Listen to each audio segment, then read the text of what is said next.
Good evening. I'm going to call to order the September 9th, 2024 school committee meeting. This meeting is being held in person and/or remotely as an alternate means of public access pursuant to Chapter 2 of the Acts of 2023 and all other applicable laws, temporarily amending certain provisions of the open meeting law.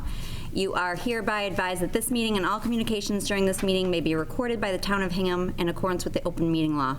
If any participant wishes to record this meeting, please notify the chair at the start of the meeting in accordance with Mass General Law, Chapter 30A, Section 20F, so that the chair may inform all other participants of said recording. We have Harper Media recording this evening. Thank you so much. And then we are recording for purposes of minutes on Zoom. Is anybody else in the audience recording? No. Okay. All right, so we will move to item 2, approval of the minutes. I don't know where everybody is. Approval of the minutes, 2.1. Somebody want to make a motion?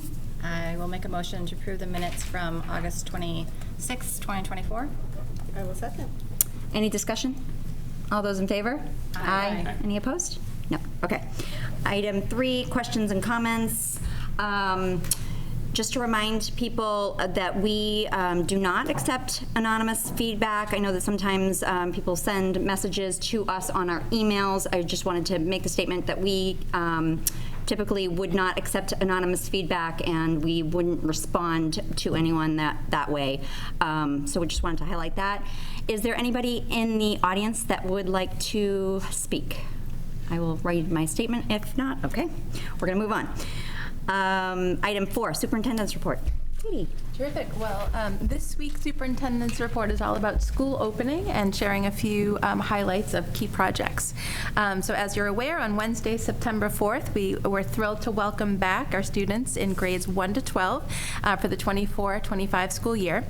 On Thursday, September 5th, we welcomed our new kindergarten students for their first official day. And just this morning, we welcomed our preschool students. So we are on a roll. Many thanks to our custodial and maintenance staff for ensuring that the buildings were prepared for students' arrival. They came to bright and clean hallways, classrooms, and common spaces. And our educators warmly welcomed students and are now working collaboratively to build those ever important opening classroom routines to help students feel safe, secure, and ready to learn. Of particular note related to school opening were the Herculean efforts to make sure that the Foster building was ready for students. So those students are here, and we were very grateful to the maintenance team for ensuring that the play areas were in place for day one.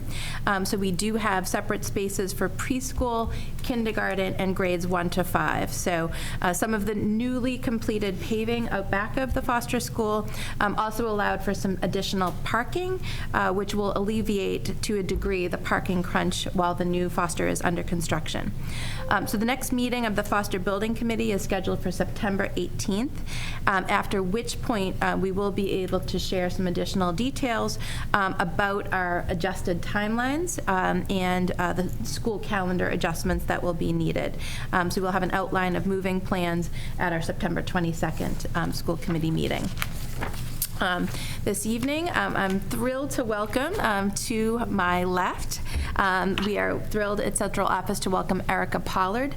So as announced to the community on August 27th, Erica Pollard, who most recently has served as our World Language Curriculum Director, has been appointed as the Interim Executive Director of Curriculum and Instruction. There's no shortening that title. So we're thrilled to welcome Erica. So this position will fulfill responsibilities of Assistant Superintendent on an interim basis following my appointment as Acting Superintendent. Throughout the past few years, in addition to serving in her primary role of K-12 World Language Director, Erica has taken on many additional district responsibilities, including serving on our Strategic Planning Committee, leading the district's ELL program, and laying the groundwork for some of the upcoming Portrait of a Graduate initiative that you'll hear about this evening. Erica earned her bachelor's degree from Brown University with a major in education policy. She also holds a master's degree in the Chinese language, and that's from Middlebury College, with a CAGS in educational leadership from American International College. She has been with HPS for 18 years, initially serving as a high school teacher in the social studies department, then became a teacher in the world language department, and most recently transitioning to the K-12 world language curriculum director position. So I'm very grateful to Erica for heeding the call and accepting the position for this interim year. She has hit the ground running, and she'll ensure that we'll be able to carry forth on some of the great work on our strategic initiatives during this transition. So thank you, Erica, and welcome. And welcome. I did, in light of recent tragic events in the news, want to just assure the committee and the community of some of our ongoing safety planning that is routine. So on Thursday, August 23rd, as is our annual practice, our full leadership team met with town officials for our annual safety summit to ensure that we were ready for the school year in terms of student safety and staff safety. So in addition, by attendance by our full leadership team, participants at that meeting included our resource officers, leadership from the Hingham Police Department, and leadership from the Hingham Fire Department. In addition to this annual safety summit, we also have monthly safety committee meetings to ensure that we are continually reviewing our safety protocols and practices. Additionally, I meet personally twice a month with Chief Jones of the Hingham Police Department and have regular standing meetings on the calendar with Chief Murphy of the Hingham Fire Department. You may have seen in last week's communications of our principal newsletters, we did highlight for families the safety protocols at each building, and the principal newsletters also included some resources for families as they're talking with their children to tragic events. So we're grateful to our district leaders and staff for their vigilance and proactively ensuring school safety, and for the partnership and the expertise that we have with Hingham Police and Fire. So we're very grateful for their work. In other district news, yes, so Tim? Sure, absolutely. With the monthly meetings, I know, and we all know that a lot of these crises start as mental health crises. I didn't know if I know the Hingham Police Department has a very involved social worker who responds to a lot of the mental health crises. Is she involved with some of these, or it might be idea to invite her? Absolutely. So Aisha is our lead on the safety committee. Right now, she's not on there, but it's something that we can consider doing as well in terms of her role within the schools. Mm-hmm. We'd have to look at that because we also have Heather Rodriguez, yep, and we have several like adjustment counselors that within our schools as well, who are like more or less up to par in terms of the issues that pertain to our schools. Mm-hmm.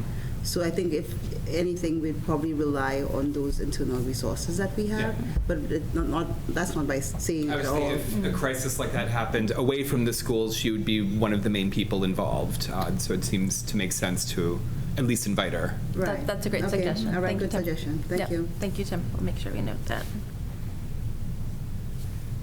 Great. Any other questions? Thank you. In other news, our preschool and pre-K teachers, last week, we were pleased to welcome trainers from LTR Associates who facilitated some professional development for our preschool teachers on the Wilson Foundation's curriculum. So as shared in our last school committee meeting, district priorities continue to center on the implementation of structured literacy through high-quality evidence-based curriculum and instruction. So the Foundation's multimodal approach to reading, spelling, and handwriting will provide an engaging curriculum for our youngest learners and will lay the groundwork for future development of strong reading skills. We also last week had our first MTSS meeting of our full MTSS team to prepare for the year ahead. So the MTSS team includes our ELA and math department directors, math and literacy specialists, and math and reading interventionists. So the team met to discuss some of our annual testing, data collection, and mapped out some priority areas for intervention. Last week, Dr. Cataldo and I also had a chance to meet with our CPAC board and had a very productive meeting. We are really looking forward to working with our CPAC board this year, and we will be looking forward to working with CPAC at the first meeting, which is coming up a bit later this month. Finally, just wanted to share that this evening you'll hear a bit about our Portrait of a Graduate initiative. I did just want to thank Erica Pollard, Dr. John Buckey, Nicole Piantes, Nicole Nosek, Greg Lamoth, and Dr. Amanda Donovan, who joined me at NEASC headquarters to learn from other districts who have completed their Portrait of a Graduate process. Later in the agenda this evening, Eric and I will share our outline of plans for the rollout of our own Portrait of a Graduate initiative, but wanted to acknowledge some of our staff who were involved in the kickoff. So that is the report for this evening. Thank you. Any questions? No? Okay. Thank you very much, and welcome, Erica. Okay, item 5 is communications. 5.1, communications received by the superintendent. Nothing. Student communications will be coming shortly, I think. They're still getting back to school. Any other communications? Anyone on the committee? If you can bear with me, I do have something. I don't have a school committee communication, however, I do have a communication I thought I'd pass along from the town. For anyone interested, there's a great service that you can sign up for. It's to be notified of upcoming public meetings, announcements, or other news. And I take advantage of those communications, which get sent to my school committee email. And I was reminded that September is Suicide Prevention Month.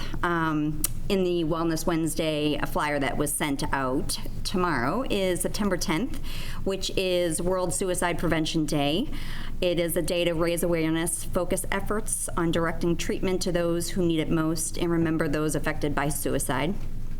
As both a parent and school committee member, I am always thinking about the mental health and well-being of our kiddos and students. But it's important to remember that the adults need support too. September, with its transition and back to school schedules, which I suspect is the reason why we don't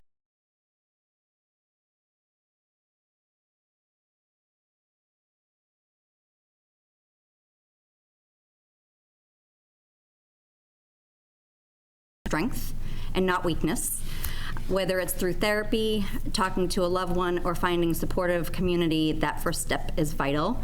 I used to joke that running was my therapy when I was working, and I did the greatest deed for myself. About a year ago, I went and found a therapist who I adore, and it was probably the best thing that I did.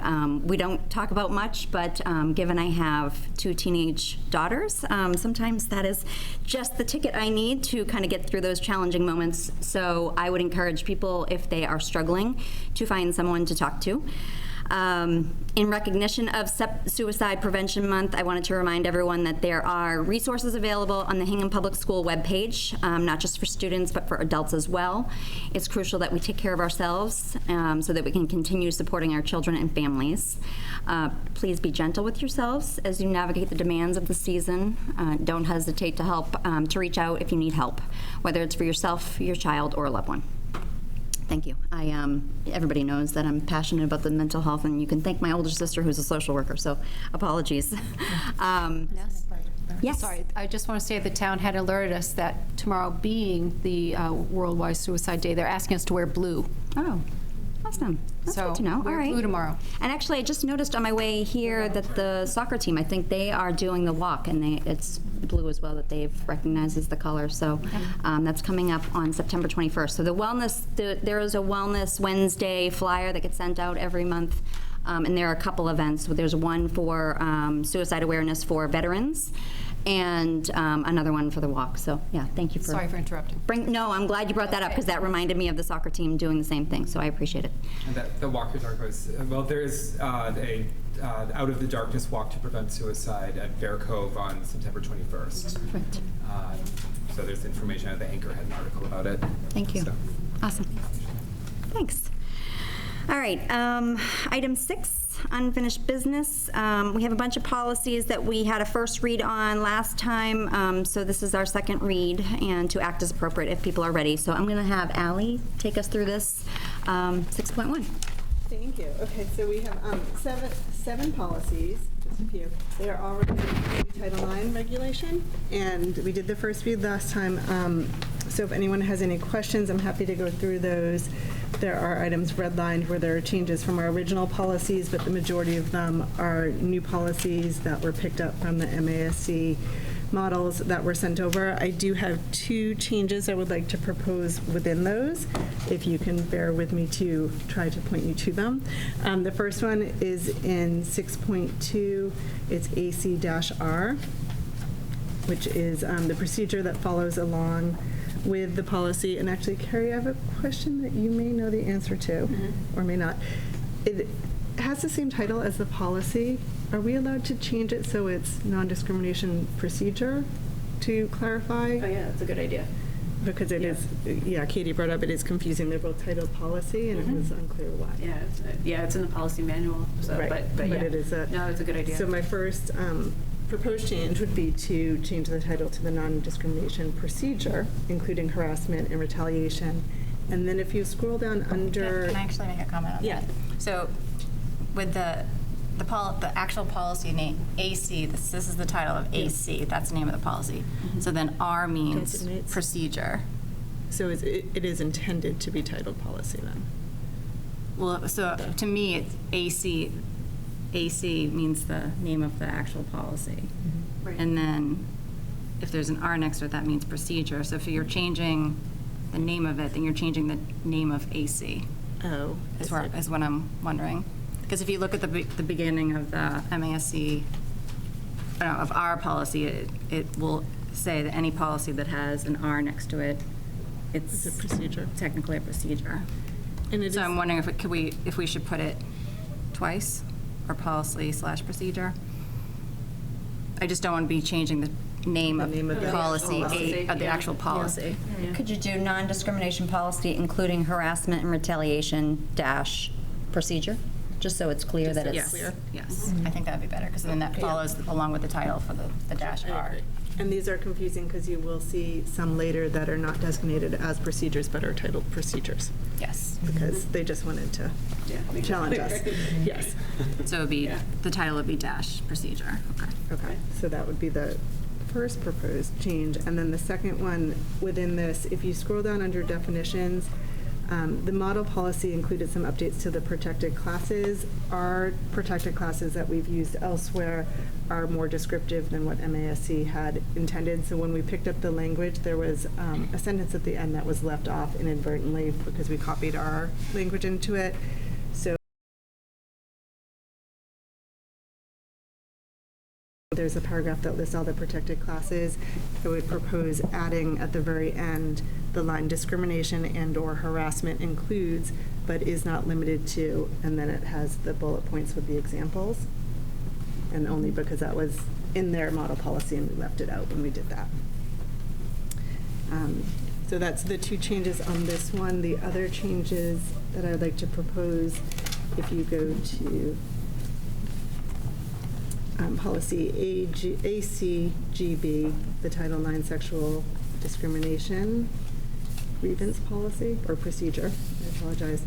So within that last time, I had brought up that there was some question about some of the language, whether the model policy had some clarifications that needed to be made.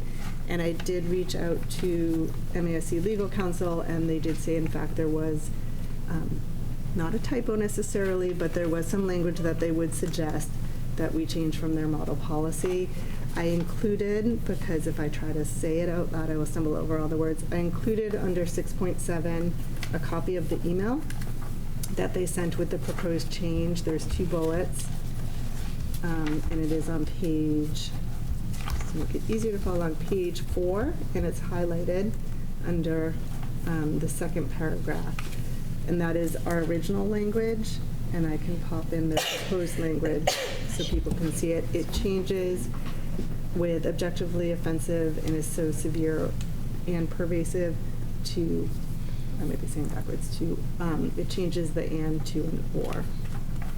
And then they also had some suggestions on the line above, just to clarify any instance of quid pro quo harassment by a school employee. They had a few more clarifying comments within there. So So I would propose adding in the language as proposed by the MASC Legal Counsel to this model policy. So to clarify, it would be that so in the highlighted text, it would say that is sufficiently severe or pervasive Or and pervasive. objective offensive. Okay. Yes, and the first bullet, the quid pro quo harassment would read quid pro quo harassment, an employee, agent, or other person authorized by the district to provide an aid, benefit, or service under the district's education program or actively, explicitly, or implied conditioning the provision of such on a person's participation in unwelcome sexual conduct. So that is more than was originally in the model, but when I asked about the clarification, they said, actually, this was what came from the regulation, and we should have both of these in there, and it was not originally included. Thank you for doing the background work for Yeah, that. that all made sense. But it does basically follow the Title IX regulation itself, and this was just in there, moving quickly to get all these model policies out. I think there were some slight typos.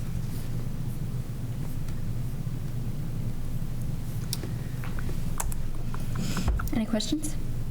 No? The only other thing within there, you see some highlights if you were digging deep into like page 20 or so with contact information, and Katie has all of that ready to go, and we'll update that as soon as these are approved for the appropriate people. All right, thank you. You're welcome. Do we have to take a separate vote on each policy, or do we approve them all as a batch? Yeah, bring them all. That's what I was afraid of. Try to go as fast as I can. All right, have at it. Okay. I'd like to make a motion to approve policy AC, non-discrimination policy, including harassment and retaliation. Second. Any further discussion? All those in favor? Aye. Any opposed? Okay. Okay. I will make a motion to approve policy AC-R, non-discrimination policy, including harassment and retaliation procedure. Second. Any further Up. Oh, with the amended changes. Thank you. Second. Any further discussion? All those in favor? Aye. Any opposed? Okay. Okay, and then I will make a motion to approve policy ACA, non-discrimination on the basis of sex. Second. Any further discussion? All those in favor? Aye. Any opposed? Okay. I'll make a motion to approve policy ACA-R, non-discrimination on the basis of sex. Second. Sorry. Second part. I looked up. I shouldn't have looked up. It's too long. Any further discussion? All those in favor? Aye. Any opposed? Okay. Make a motion to approve policy ACAB, sexual and sex-based harassment and retaliation. Second. Any further discussion? All those in favor? Aye. Any opposed? Okay. I'll make a motion to approve policy ACGA, civil rights grievance procedure. Second. Any further discussion? All those in favor? Aye. Any opposed? Okay. And finally, I will make a motion to approve policy ACGB, Title IX, sexual discrimination grievance procedure with the suggested changes. Second. Any further discussion? All those in favor? Aye. Any opposed? Okay. Thank you Thank very you for much. being with that. Yes, no, thank you. A lot of language changes. Okay, item 7, new business. 7.1, to discuss the school improvement plan for East Elementary and act as appropriate. We have Jonathan Hawes here who will be taking us through it. Welcome.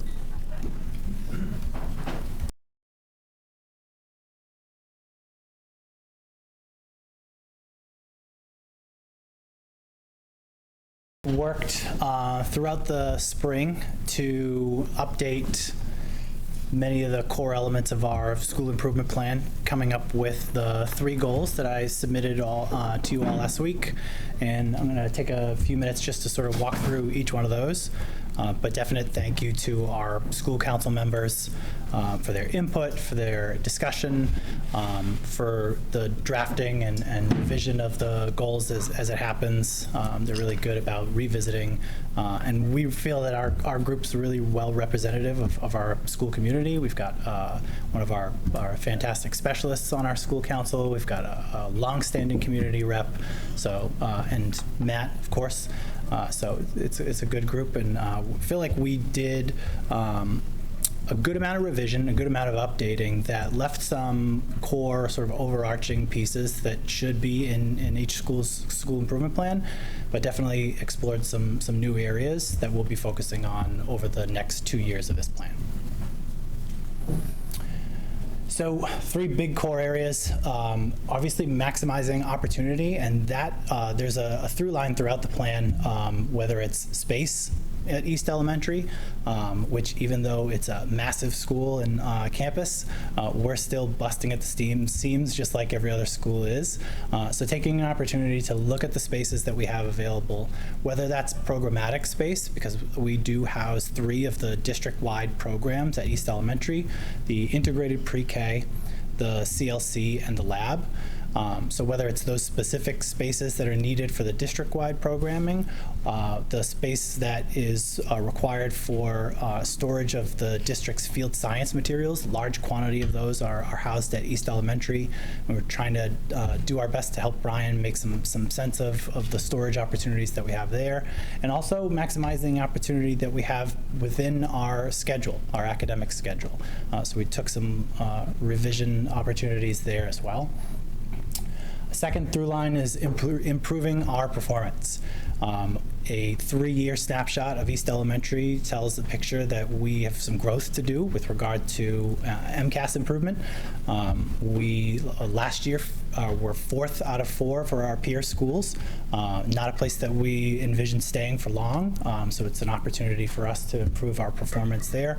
But before we talk about student performance, we're talking about the capacity that our educators have to really dive into some of the new curriculum materials that we've provided them over the last couple of years. And taking a look at the MCAS test itself, the standards that are historical areas of growth for us, ways in which we can bring those standards to life in a new way, analyzing our own teaching practices relative to those historical areas of growth.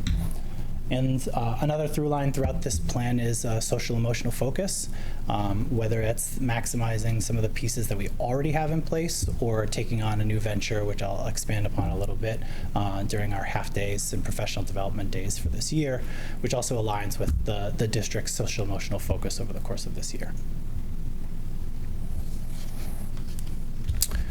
Our first goal is stated as East Elementary will maximize educational opportunities, including instructional practices and implementation of universal design for learning principles, and reduce barriers, including physical spaces, daily schedule, and attendance. Some of the action steps within the first goal here, a big one is completion of the DESE Inclusive Academy, which focuses on not only bringing our learning spaces up to be inclusive, but also inclusive instruction, inclusive materials. We are in year 3 of that, which is really exciting. The first year we were building our knowledge base. The last year we were doing some targeted focus through the lens of UDL with a district-provided coach, a DESE-provided coach as well. And then this year, it's really kind of just refining the things that we've learned about universal design for learning, the instructional practices that are aligned with universal design for learning. Our coach plans to take their most hands-on approach to the implementation of this year, not only through some monthly walkthroughs, which are already scheduled through the course of the year, but also providing drop-in opportunities for our educators and peer observation opportunities. We have some anchors in our team who have been learning and implementing and are the places that we want to steer educators who want to see some of these things live and in action and haven't had an opportunity to implement a certain facet or a different tool. So providing those peer opportunities to go into each other's learning spaces and see them with the consultation of our coach, Laurie Kasna, who's been fantastic, done some really great work at East Elementary. Even though this is a 2-year plan, we'll be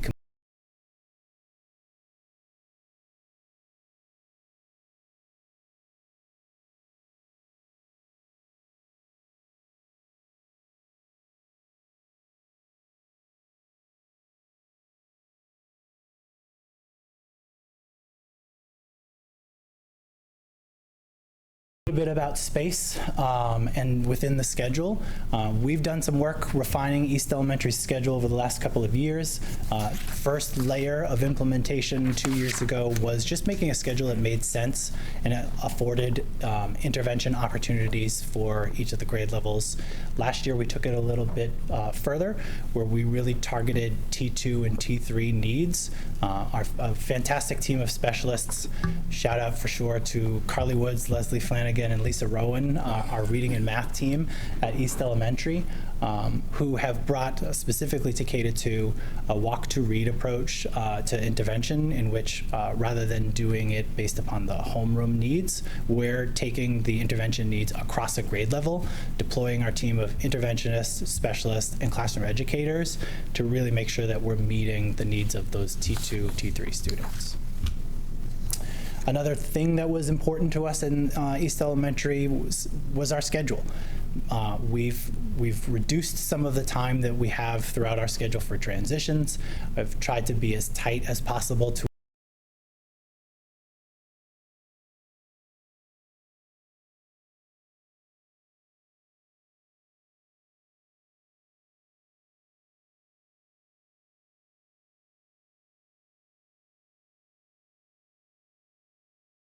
in lower grades, except for our 4th and 5th grade students who have the exact same writing time in their schedule.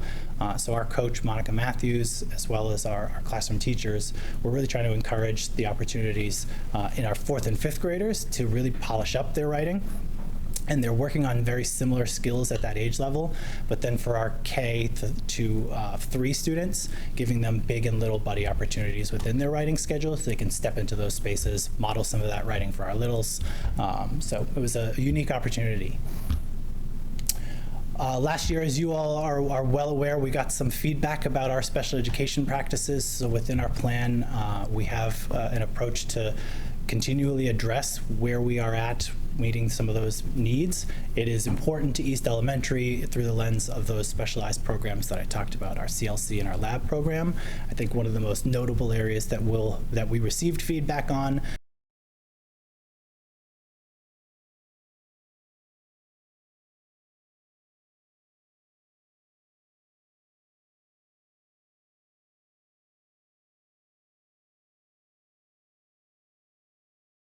those programs, and hopefully having that make sense to everyone. Lastly, monitoring student and staff attendance at East. It's a factor. We have 180 days, and we can only give those slices sort of 1/180th at a time. And so we want to make sure that all of our team members have students in front of them. We have addressed chronic absenteeism sort of at the lower levels, but I think we're trying to, rather than just simply send the letters home and connect with families to talk about action items or potential barriers for their students to come to school, we're also trying to highlight and incentivize those students who are regularly attending school. The most important piece is, as I talked about with anyone with attendance, is the barrier. It's the conversation about what's taking place that's not allowing school to be accessible to you in the morning. Is there a facet of your day that is important to you that is creating some school avoidance? So exploring those areas with our guidance team, with our outreach team, with our families will be represented in our plan as well. Goal 2 focuses on those performance trends that I talked about. It's my sole responsibility to help our school understand our areas of growth, meet certain benchmarks that we've set into place, and show some growth. We started some of that process last year with, I believe, an MCAS analysis that was different than we'd done in the past, focusing not solely on the areas of historical deficit or historical need, but also taking a look at it as it's overlaid in our scope and sequence. Where and when are those places that we typically struggle with? How are we teaching those? And how can we utilize the people that we have in order to seek that improvement? That happens through not only MTSS, but it happens through the formalized action plans that we did.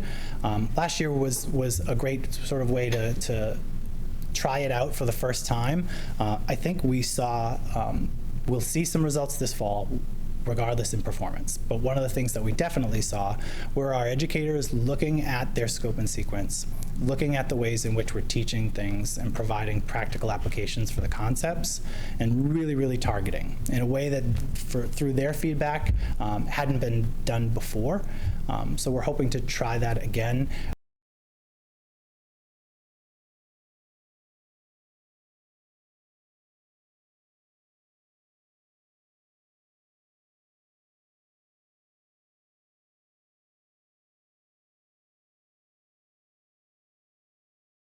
Whether it's the complex areas, our students need to be able to do that more than pen to paper applications. So one of our math team came up with an opportunity where they posed to the school that they would compositely build the area of East Elementary room by room and set up some challenges for that. And at the lowest level, just taking a look at like length, area, perimeter, actually in the physical space that surrounds us, rather than like solely on pen to paper.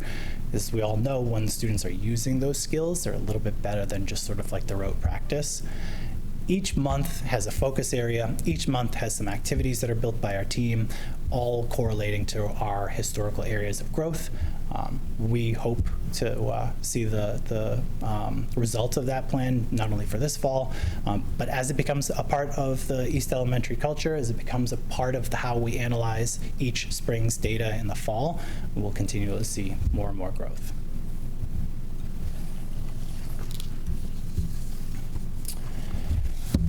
Our last goal, East Elementary will establish a safe and inclusive environment through social emotional training. District-wide, we use the toolbox approach. We updated our materials for that this year. Our guidance team it does a really, really good job providing slide decks for each month to not only specifically highlight the toolbox tools, but it comes with some activities. We've taken this extra step to share with our parent community so that they're familiar with the common language we're using throughout our school each day. So that's a commitment on our end, and something that's new added to this plan is making sure that the parents have an understanding. What is the breathing tool that we're using in September? What? Way to go, Allie. If you didn't see, Allie's using her breathing tool right now. Excellent. And so making sure the parents know what we're talking about, making sure that they know the common language, making sure our students have an opportunity with big or little buddies to explore those things. The resources that are available to us are built by our guidance team. We're very appreciative to that.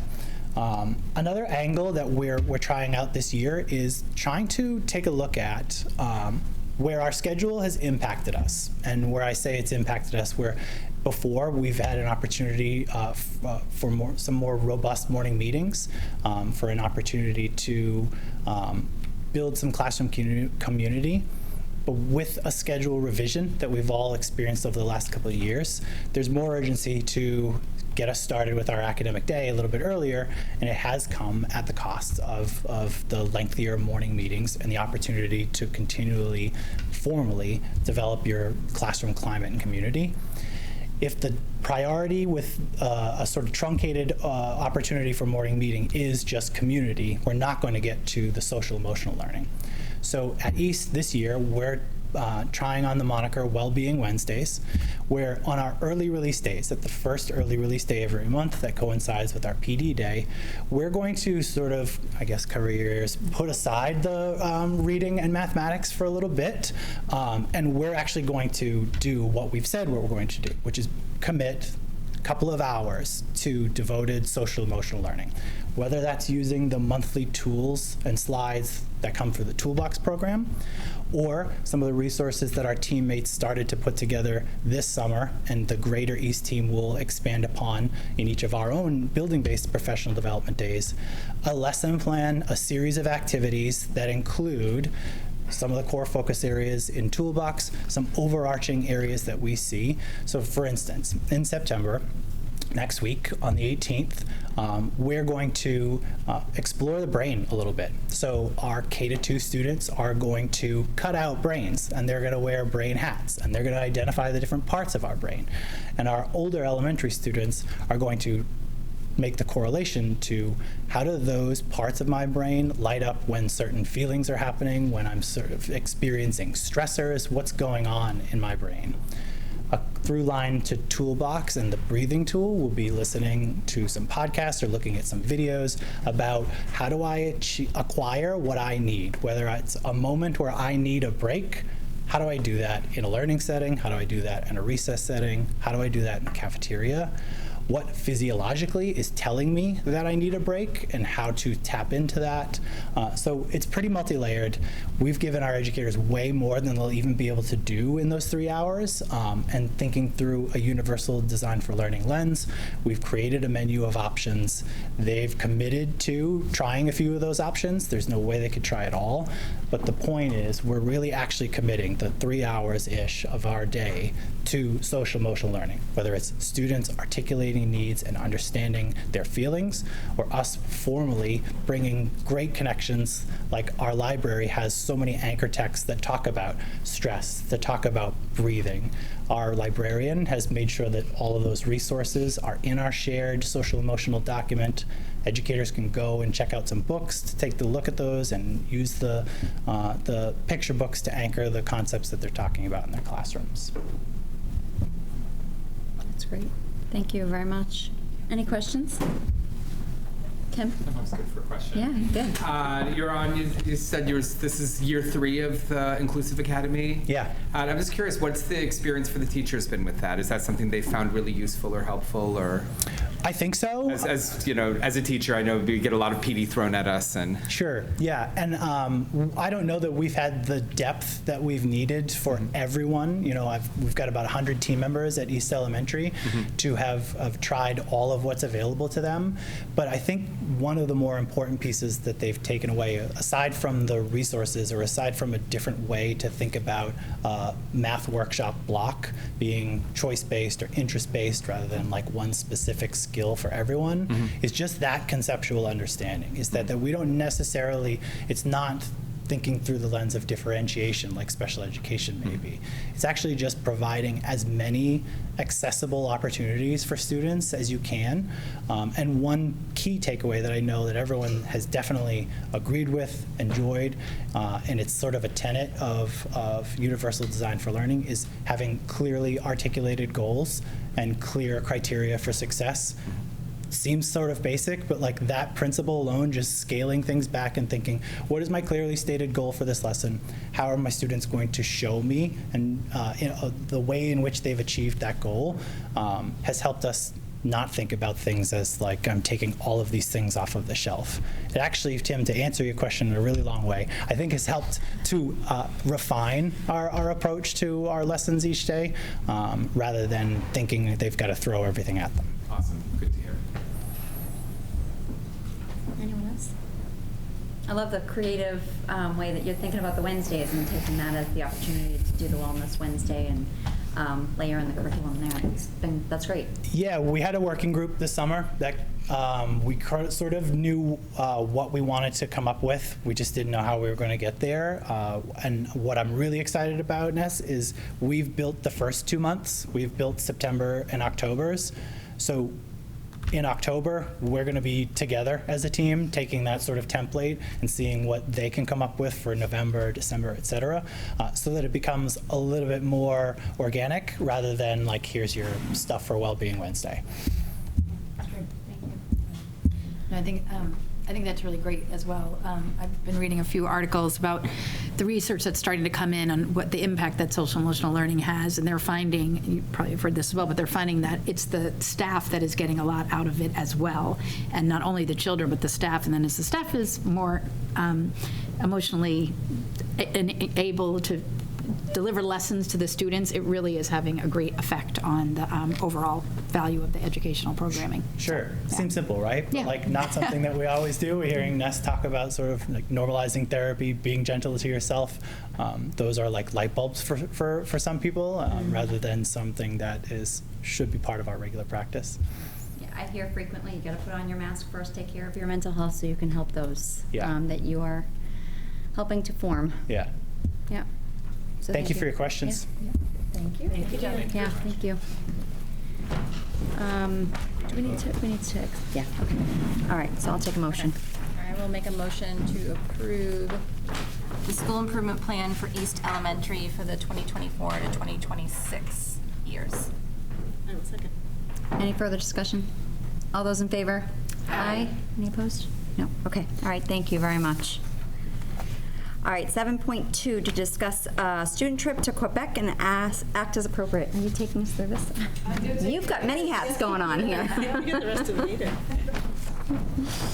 Yes, I'm still going to wear both hats today. So this trip looks very similar to the trip that we ran last year to Quebec, which was very successful. This is an opportunity for our 8th grade French students to take a long weekend trip to Quebec and experience some of the Francophone culture that is to be found in that area.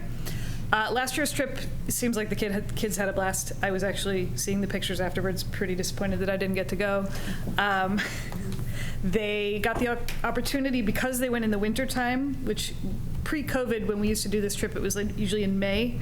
And I think having it in the winter really it highlighted some of the unique aspects of Canadian culture that kids were not as familiar with. We moved the trip back one weekend this year to avoid conflicts with music. Last year there was an unfortunate conflict with an orchestra concert and with district auditions, I think. So we were careful to avoid those this year. Most of the other details of the trip are the same. The estimated cost per student, as with last time, varies depending on how many students enroll. So there's tiers of enrollment, and the price goes down when more kids sign up. So the estimated cost at this point is $1,119, which seems like a lot for a long weekend, but we looked at all kinds of companies, and this is what it costs these days.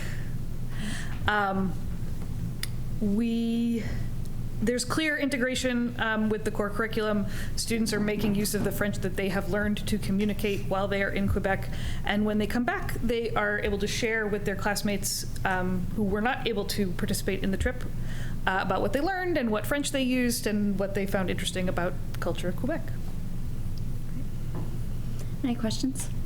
Is there financial aid available for students who might not? So I have reached out to the PTO with some requests for this.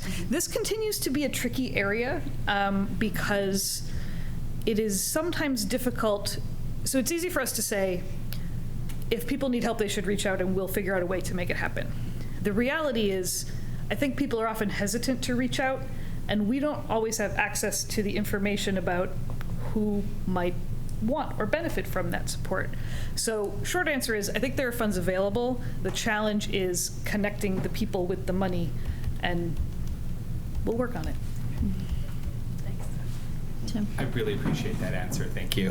It's great. And I'm just wondering, I know with especially sort of a foreign language trip, there's lots of opportunities for sort of cross-curricular experiences with history or with, I'm just wondering if, I was just curious about more of the content of the trip. So there's tons of history involved with this particular program. In particular, they visit a couple of museums that are related to sort of Revolution era, American Revolution era Canadian history, and how it happened that, you know, Canada and the United States as it was forming ended up on different sides of that particular issue. So that's one of the things that they look at. I'm trying to open up my tour proposal while I speak to you here. The itinerary is in our packet too. Yes, the itinerary is in there. Thank you. They also, one of the things that I liked about this trip, which I don't think they did last year, was to visit some sites that have to do with Canada's First Nations, so that they can get to learn a little bit about the Indigenous populations of that area. Awesome. And I apologize, I opened the first document and didn't notice the second one. That's so okay. Anything else? All right, somebody want to make a motion? Sure. I will make a motion to approve the Quebec trip for the dates of February 28th to March 2nd, 2025. I will second. Any further discussion? All those in favor? Aye. Any opposed? No. All right, thank you. All right, so you're staying up there for staying here. 7.3 to Yes. receive an update of the World Language Review Assessment data. So I'm going to continue with my world language hat on for this next presentation and talk you through our Seal of Biliteracy and proficiency testing results from the past school year. The memo is, as usual, much more detailed than what I'm going to go into this presentation because I don't want to read you all a list of numbers, but I'm going to give you the highlights here. As we've discussed in previous years when I've done this update, to qualify for the Seal of Biliteracy, students have to demonstrate proficiency at the intermediate high level or higher in both English and in a second language. Intermediate high is where the state set the bar for the Seal of Biliteracy, largely because that's about where kids, adults, people are able to use their second language in a professional setting. So they're sort of viewing that as the bar for being able to make use of your language skills. This year we had 14 students receive the Seal of Biliteracy with distinction, and 81 students received the Massachusetts Seal of Biliteracy, which is an incredible number. I ran out of the pins that we usually give out at graduation and had to place an emergency order because so many more kids qualified this year, which is a good problem to have. And on the next slide, I just felt like that was a very nice image of our progress here over the last couple of years. We have some data from pre-2021, but with COVID, I feel like it's not really, it doesn't give a good representation of what was happening during that particular time period. And pre-2020, we were only sort of processing these on an application basis. We didn't test everybody, so I don't think that that data really tells the whole story either. But you can see that the numbers are pretty good, and they get better. And so the total number of students who received a state award this year was 95 members of our graduating class. That's a lot of kids. They should feel really proud of that achievement. As should the staff themselves. Yes. One of the other metrics that I like to look at is how many of the students at the end of their 4-year sequence are testing at intermediate, mid, or above. Intermediate high is where the state has set its bar. Intermediate mid is really a place where kids can functionally use their language in a wide variety of situations. Our goal would be that we want most kids to achieve intermediate mid by the time they graduate. So we can see from the breakdown here that, did I leave off the part where it shows the actual percentages? Because that part seems like it's more helpful. Yep, missed my last column. French. I can do that. Missed my last column. So for Spanish, it was 88%. For French, it was 100%. Way to go, French. For Latin, it was 48. For Chinese, it's 45. As we've discussed in previous years, there's a clear correlation between the number of years of study and the difficulty of the language being studied. They're all ranked based on the Foreign Service Institute. French and Spanish are level 1 languages. They're considered the easiest for English speakers to learn. Chinese is a level 4 language. It's considered one of the hardest for English speakers to learn. Latin isn't ranked by the FSI because it's not a modern language, but I would say it's harder than Spanish or French. So the numbers don't shock me that we don't see the same levels of proficiency in Latin and Chinese as we do in French and Spanish. This is an overview by school and by language of how many students are meeting or exceeding the performance targets that are set for them. So the targets for each course are set based on language acquisition research that tell us after about a certain number of hours, most people will have attained a certain level of proficiency. So each course has its own proficiency target, and what I looked at here was what percentage of the students in that group met or exceeded the target. I think they're pretty good numbers. As always, we always have a couple of incompletes. There's always somebody who gets a concussion in the last week of school and can't finish their test, or somebody who's absent. But again, French, 0 incompletes. Way to go, French. Overall, I'm really pleased with those numbers of students that are meeting or exceeding the benchmarks for their courses. I don't want to read this whole thing to you, but this shows over the course of the last 3 years how the composite scores for each group of students have grown. If you follow them in sort of a diagonal direction, you could look at sort of the same group. I moved away from the mic. But so this group in 2022 is probably this group in 2023, which is probably this group in 2024. And so you can sort of get a sense of how students are growing. There's always going to be individual variability within these groups, but the overall trend is that students are getting more and more proficient in their languages. This same data is here for French and Chinese. And again, I'm not going to read the numbers to you, but the overall trend is upward. NT on those little charts represents not tested. So those are groups that we weren't able to test in a particular year. For the past couple of years, we've been testing using grant funds from DESE, which I'm going to apply for again this year, and fingers crossed that we will have more grant money and be able to do more tests. Even without grant funding, if that doesn't come through, my plan will be to test all seniors so that they all have the chance to qualify for the Seal of Biliteracy. It doesn't give us the opportunity to track data in this way, but it does still give the kids the opportunity to get that award. Now, we talked about this the last time that I was here, and I didn't have a good answer, so I wanted to make sure that I had an answer for you this time. So I sorted out our students on IEPs, and I was pretty pleased with those solutions too, with those answers as well. I would like to see that 72% be closer to the 80 to 85% that we're seeing in other groups. But as a starting point, I think that discrepancy is not a terrible one. Only 24% not meeting the benchmark, and 2 students who didn't complete the exam. So all of this data tied into goal setting for the World Language Department this year.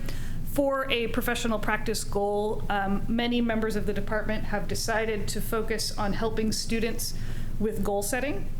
And the reason is that we have had so much benefit from seeing all this data and been able to really target instruction.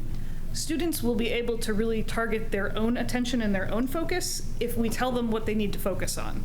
And I think that because we have that data, we should share it with students and give them a framework for processing it. So that is one of our professional practice goals.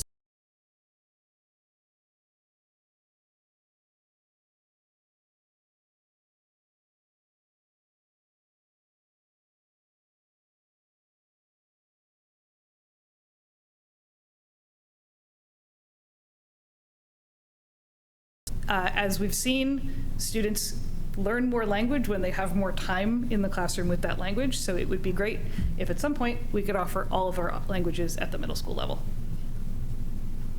Wonderful. Thank you. Thank you. Any questions? Matt? So I'm interested in the IEP data, but I think I'm just getting confused between the different terminology. So let me start there. And then, so 95 got seal or seal with distinction. Mm-hmm. That was on the third or fourth slide. Yep. Then we looked at the numbers on the following slide, and it seemed like there were more than 95 that got intermediate, high, or more. So Yes, good question. What is that? Just so can you just talk to me? Yeah. Yes. The test that we use to determine eligibility is based on 4 domains: Okay. reading, writing, listening, and speaking. In order to get the Seal of Biliteracy, you have to score intermediate high on all 4 domains. When I calculate the general percentages, I'm looking at the composite score, which means that some kids may have had an average that's intermediate high. Sure.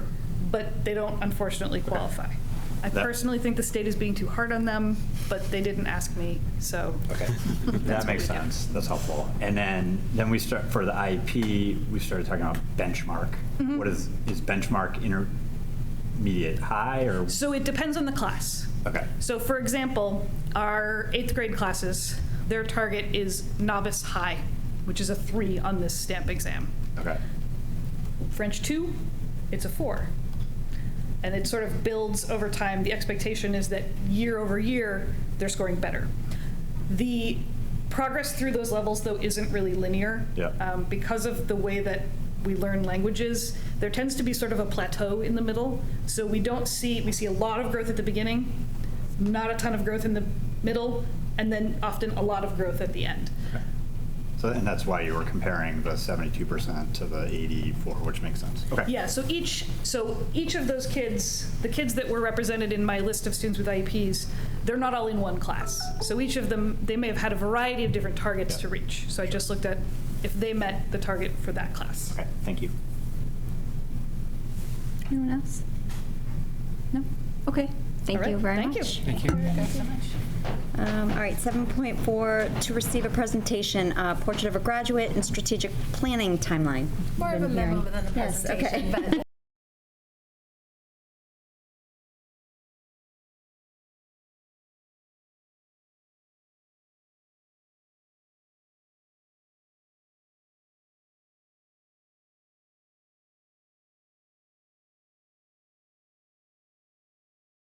I thank you in advance for volunteering for many of the opportunities I'll be sharing with you this evening.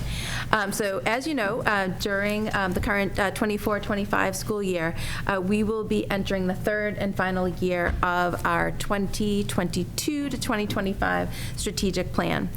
So this transitional year will afford us an opportunity to finish out the work that was started with that strategic plan and begin to lay the groundwork for the next strategic plan.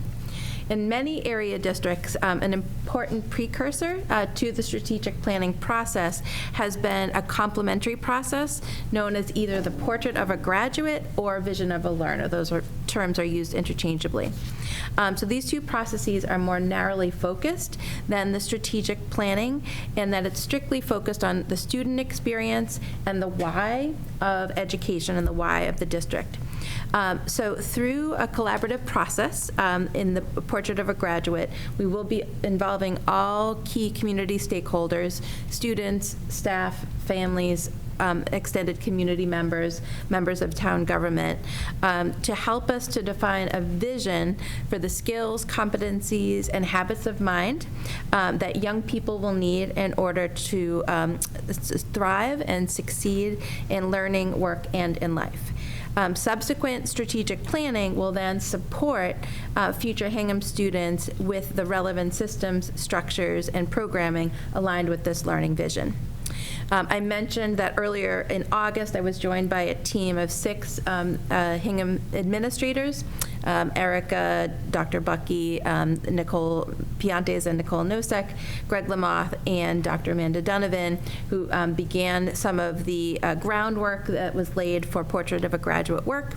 I mentioned that we spent some time at NEASC headquarters and got to spend some time with staff from Nipmuc High School, who have some really, I would consider exemplar materials for what a Portrait of a Graduate might look like, and I did include links in here for your reference. I would also encourage you to take a look at Shrewsbury Public Schools, has what I would consider some real exemplars.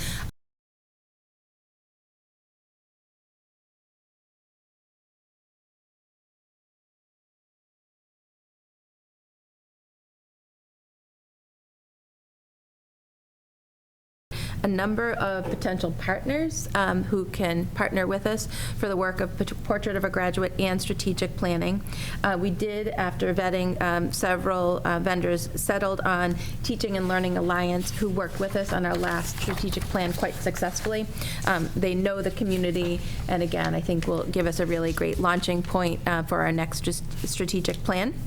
And so the TLA team, which is composed of some experienced former superintendents and other administrators, they'll work with us to lead some focus groups, help us develop our community surveys and manage that data. And they'll also work with a soon-to-be-formed district steering committee to help us analyze that data, analyze the focus group feedback, and articulate our vision into a finished product. And so I've included in the memo our proposed timeline for both the Portrait of a Graduate work that will then lead into the strategic planning work. So the Portrait of a Graduate work will basically begin immediately. We'll begin from September and lead us through about January. So over the course of the next couple of weeks, we'll be forming that Portrait of a Graduate Steering Committee, and that will be an inclusive group with some central office administrators, some principals and assistant principals, content directors, educators, school committee members, and other parents and caregivers, and of course, we would like to involve some students in that. That will be a fairly time-intensive commitment, so just wanted to put that out there. And so again, that will be the steering committee that will really lead and guide the work. But there will be other opportunities to have a voice in the process. In late September through early October, we will have a series of focus groups. Again, encompassing all of those stakeholder groups that I mentioned. The first one will actually kick off with our leadership team, which will be coming up next week, and then we'll cycle through all of the stakeholder groups that I mentioned. And then we are also in the process of crafting a survey. We'll have one survey for our educators and leadership team, one for family and caregivers, and one for our students as well. And so, again, the steering committee will be responsible for gathering all that feedback, crafting a vision, working with our leadership team to refine it. And we hope to present that final vision to the school committee in January. Once we present that vision, we'll then kick off the process of strategic planning, which this group is very familiar with. Many of you were involved in the prior process. We will be taking much of the data from the Portrait of a Graduate focus groups and survey data will lead right into strategic planning, but after we've gone through that Portrait of a Graduate process, we might revisit some conversations with focus groups, and also will include some additional survey questions that will flesh out some of the areas and gather more detail that will then help with the strategic plan. So again, tonight's intention was to just share with you the timeline, share with you some of those opportunities for the school committee to get involved, and again, more information will be coming out to the community, to our educators, and to our students about some of the chances for input. Great, thank you. Tim? Just when we're doing a portrait of a graduate, of course, want a very inclusive portrait of a graduate. I'm sure there are, but I just want to sort of make that thinking explicit. When we're looking at educators and parents, we're also purposefully and thoughtfully including special educators and special education parents within that picture. Absolutely. Okay. And there is some debate about whether to call it portrait with a T or portraits with an S. Again, having that sense that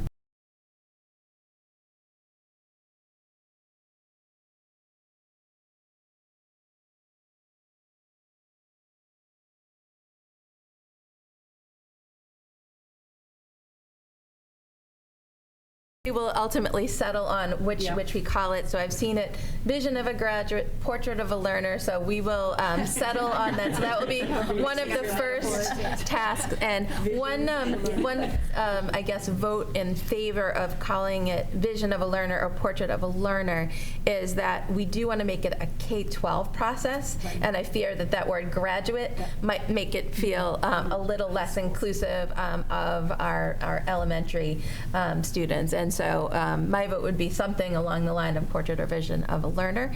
And so, but that will be one of the first decisions made by the steering committee. So, great. And I'd just like to put a plug in for including the preschool in the post-grad program too, the 18 to 22-year-olds, and then the 3 to 5 too. That's another way to be inclusive. Thank you for that. Yep. Okay, so as Katie mentioned, school committee members will, oh, I'm sorry, Matt. That's okay. I'm sorry. I know, you're not usually here.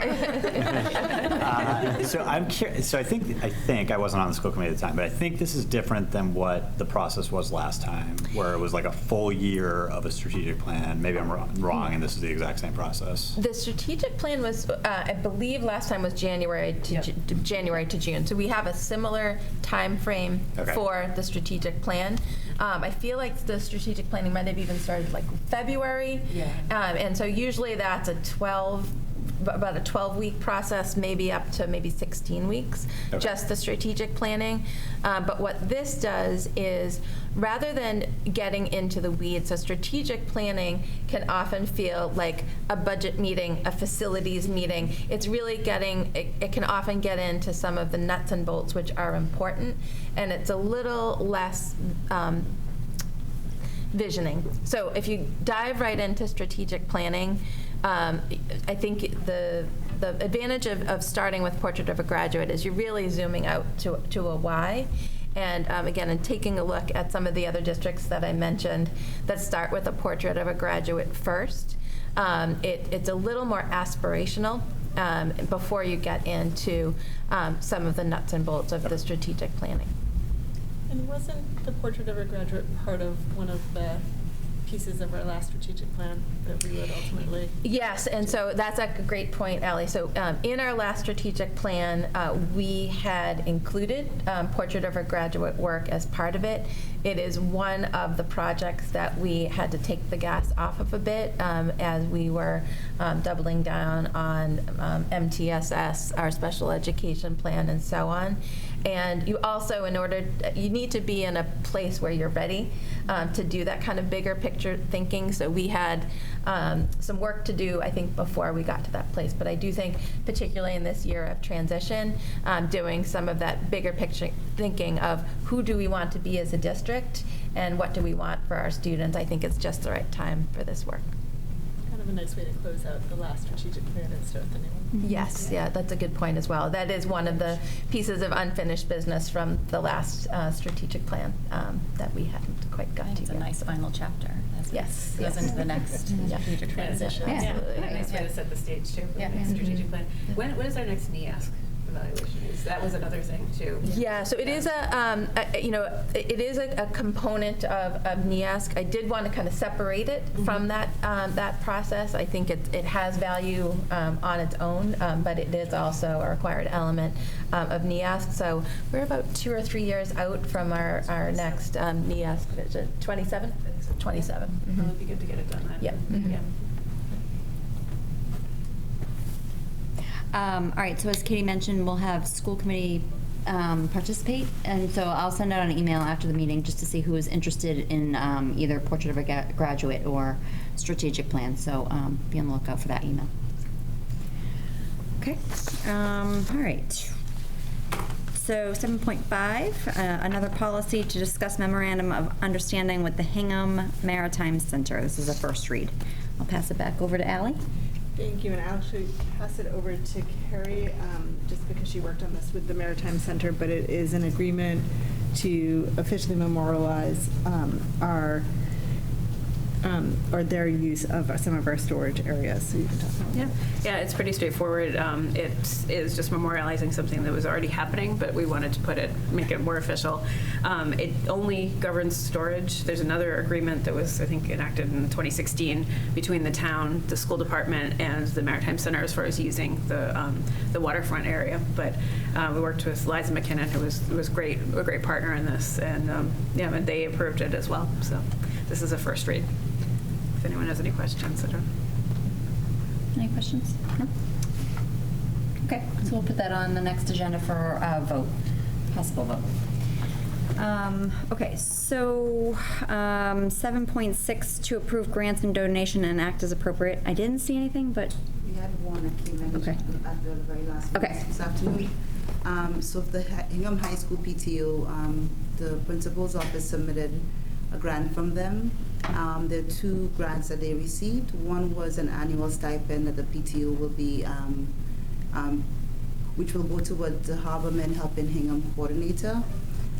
The person who will be selected for that particular coordinator position, what is actually the seniors have a community service day, and what the person does is they coordinate and collect all the permission slips, the preferences from the students on what community activities they want to be involved in, and they determine the needs of the community, and then they pair the community groups with the students as well.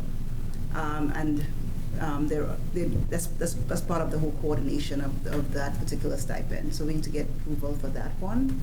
And there's a second grant that came from the PTO as well. It's an $800 grant to fund a wellness program for the fall 2024. It's a fall 2024 program. There was a pilot of that program that happened last year. And this year, what this program entails,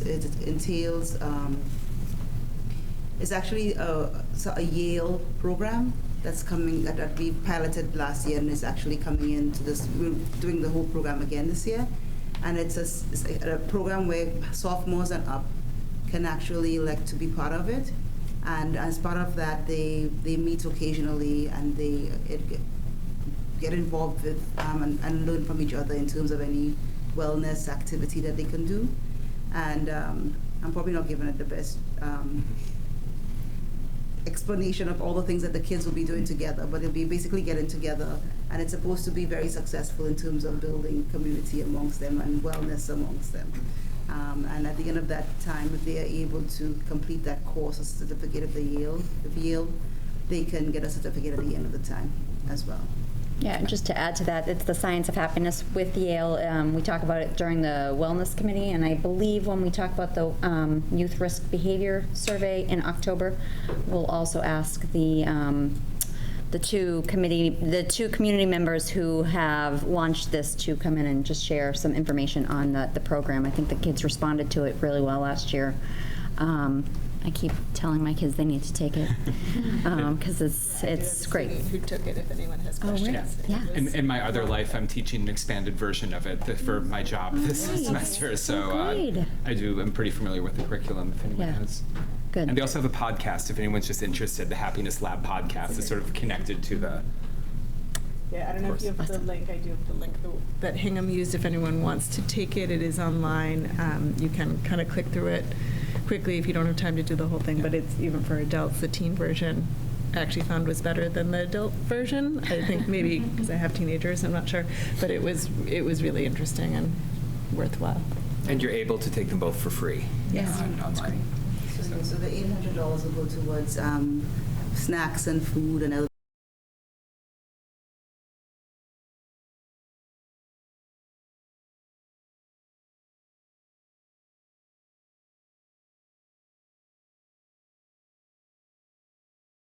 Or anything.